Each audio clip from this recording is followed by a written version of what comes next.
7వ రోజు rescue operation వేగవంతంగా జరుగుతున్నటువంటి నేపథ్యంలో ఈ యొక్క ఎంటైర్ రెస్క్యూ ఆపరేషన్ ఏ విధంగా జరుగుతుందని పరిశీలించడానికి అచ్చంపేట ఎమ్మెల్యే వంశీకృష్ణ గారు వచ్చారు. సార్ ఏంటి మీరు మొత్తం చూస్తున్నారు, జరిగిన సంఘటన రోజు నుంచి ఇప్పటి వరకు సంఘటనా స్థలంలోనే ఉన్నారు మీరు, ఏంటి ఇవాళ డెవలప్మెంట్స్ ఏ విధంగా ఉన్నాయి? ప్లాస్మా కటర్స్ తోటి ఈ బ్రోకెన్ టీబీఎం ఏదైతే అంటే తెగిపోయిందో దాన్ని మొత్తం క్లియర్ చేయడం జరిగింది. ఇప్పుడు డీవాటరింగ్ మొత్తం టోటల్గా కంప్లీట్గా డీవాటరింగ్ అయిపోయింది. తర్వాత మడ్ కూడా మనకు లోకోమోటివ్ నుంచి బయటకు వస్తూ ఉంది.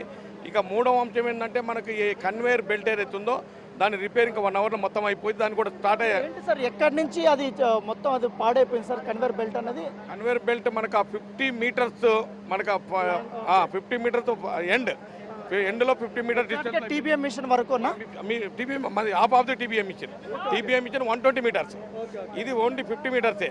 సో 50 మీటర్స్ వరకు పోయింది. దాన్ని రిపేర్ చేస్తూ ఉన్నారు. 1 గంట లోపల ఇప్పుడే నేను అక్కడ దానికి సంబంధించినటువంటి ఇన్ఛార్జ్ దీపక్ గారు ఉన్నారు, మనకి తెలుసుకున్నాం. 1 అవర్లో అది స్టార్ట్ అవ్వబోతూ ఉంది. పర్ అవర్ 800 టన్స్ వస్తుంది. ఈ రకంగా 12 అవర్స్లో మొత్తం రెస్క్యూ ఆపరేషన్ కంప్లీట్ కాబోతుంది.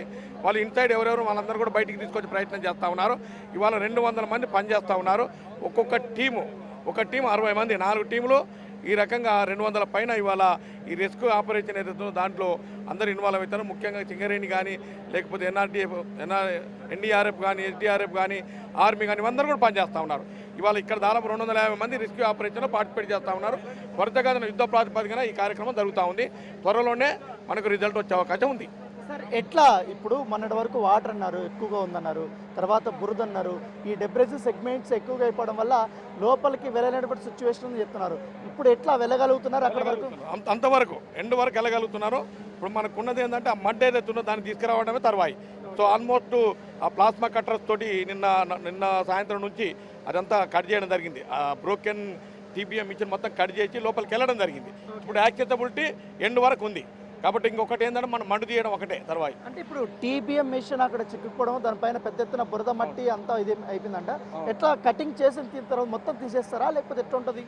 మనకు ఎక్కడైతే బ్రోకెన్ టీబీఎం వచ్చి కొంత దూరం వచ్చింది ఆ పార్ట్ను మొత్తం కట్ చేశారు. ఆ మిగతాది సైడ్ నుంచి కూడా కట్ చేస్తూ ఉన్నారు. ఆ ఫ్రంట్ ఎండ్ ఏదైతే ఉందో దాని వరకు రీచ్ కాగలిగారు పైనుంచి, ఆ మడ్డు పైనుంచి. ఇప్పుడు ఆ మడ్డును తీసేస్తే వాళ్ళంతా ఉన్న వాళ్ళందరూ కూడా టీబీఎం కింద ఉన్న వాళ్ళే. సో అదంతా తీసేస్తేనే వాళ్ళు కనబడతారు. కాబట్టి ఇవాళ సాయంత్రం వరకు ఇట్ ఎనీ కాస్ట్ ఇదంతా తీసే అవకాశం ఉంది. ఇన్ కేసు ఈరోజు సాయంత్రం కాకపోతే మార్నింగ్ వరకు 100% రెస్క్యూ ఆపరేషన్ అయిపోతుంది.